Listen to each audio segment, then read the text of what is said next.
Can you imagine? The team that reigned supreme in Formula One for 4 consecutive seasons now finds itself forced to seek inspiration from its own satellite team. However, there is one obstacle. They cannot simply reproduce the solutions that work. This situation is creating an embarrassing scenario that no one at Red Bull wants to openly acknowledge. Last weekend's events in Hungary were a real torment for Red Bull. 4-time world champion Max Verstappen only managed to qualify in 8th place, just 1 place ahead of the Racing Bulls. And in Sunday's race, he crossed the finish line in 9th, overtaken by Liam Lawson. That's right, you got it right. The satellite team's driver left behind the greatest phenomenon of the current Formula One generation. This defeat, however, is not an isolated incident. The statistics for the current 2025 season reveal an alarming picture for Red Bull. While Racing Bulls has accumulated 45 points with its competitors, Red Bull's second car has earned only 7 points with Yuki Tsunoda in 12 stages, while Liam Lawson has not scored any points in the 2 races contested by the parent team. It is as if the Racing Bulls car is more competitive than Red Bull's own car. And here comes the most surprising fact. On 9 occasions this season, at least one of the Racing Bulls drivers has managed to qualify better than Red Bull's second driver. In Austria, the situation reached ridiculous proportions when even Max Verstappen was only 0.003 of a second ahead of Lawson in qualifying. 0.003.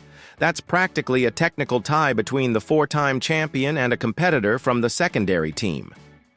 This reversal of positions is creating an atmosphere of tension never before seen in the Red Bull corridors. Internal information indicates that there is growing irritation among the main team's technicians, who are watching their Racing Bulls teammates achieve results that they themselves cannot achieve. It is a blow to the self-esteem of an organization that has become accustomed to being the technical standard in the category. Laurent Mekies, Red Bull's team principal, was asked directly by Sky Sports if it would not be possible to simply use components that work on the Racing Bulls car and implement them on the RB21. His response was direct, but it revealed something even more disturbing about the team's current situation. According to Mekies, it is not feasible to transfer technology from one single-seater to another because the philosophies of evolution are completely different. Each team, even if they are partners, follows its own development path from the beginning of the project. It's like trying to fit pieces from different jigsaw puzzles together. It's simply not possible. But this explanation raises a troubling question. If Racing Bulls has managed to discover a more effective development path with limited resources, what does that reveal about Red Bull's technical decisions?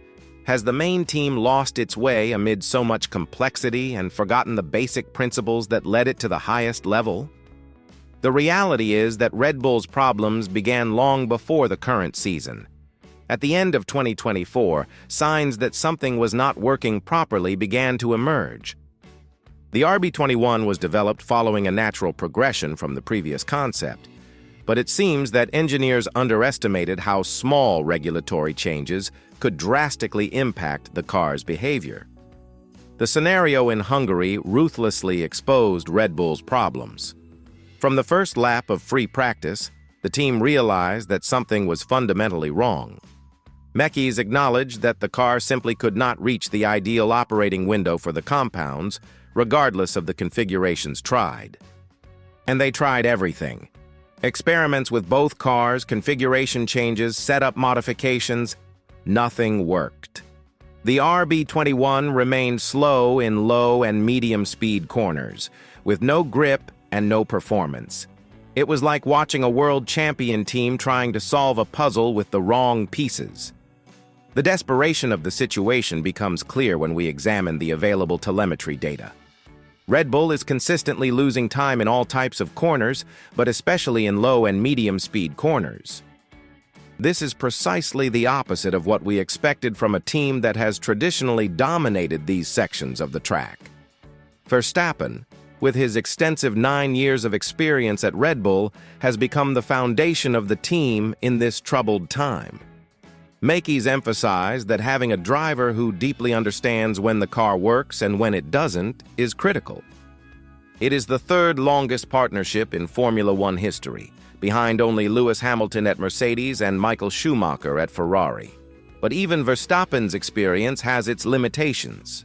When the problem is not just a matter of balance, but a fundamental lack of grip, even the best driver on the grid cannot work miracles. And this is becoming increasingly evident with each race. Verstappen's public statements have also changed dramatically. Whereas he previously always defended the car and the team, his words are now more cautious, more calculated. He understands that he is driving an inferior car, and this is something we never imagined we would witness in the era of Red Bull's supremacy. The irony of this whole situation is devastating. Red Bull, which revolutionized Formula One with technical innovations and completely dominated the category for years, is now struggling to understand why its car doesn't work, while its satellite team, with far fewer resources and pressure, manages to extract consistent performance. This raises profound questions about Red Bull's technical direction. Has the departure of key figures such as Adrian Newey created a knowledge vacuum that has not yet been filled? Or has the team become a victim of its own success, creating overly complex solutions to problems that required more straightforward approaches? The change in technical leadership may have created an environment where crucial decisions are being made by people who do not have the same level of intuition and experience as their predecessors. And in Formula One, where microscopic details make the difference between victory and defeat, this lack of experience can be lethal. What is most worrying is that this is not a temporary crisis. Red Bull's problem seems structural, rooted in the very philosophy of vehicle development. And while other teams such as McLaren and Ferrari are finding consistency, Red Bull seems to be going around in circles, trying to solve a puzzle it created itself. Meanwhile, Racing Bulls continues to score consistently, proving that having fewer resources does not always mean fewer results. Alain Permain and his team have discovered a formula that works, creating even greater embarrassment for the main team. The 2025 season is shaping up to be a decisive milestone for Red Bull. Either they quickly find solutions to the problems with the RB21, or they will watch their hegemony crumble even more dramatically. And the greatest humiliation? Knowing that the answers are possibly very close in the Racing Bulls cars, but in a form that simply cannot be replicated. What do you think is really going on behind the scenes at Red Bull? Share your opinion in the comments and don't forget to subscribe to the channel so you don't miss any analysis of this historic turnaround in Formula One.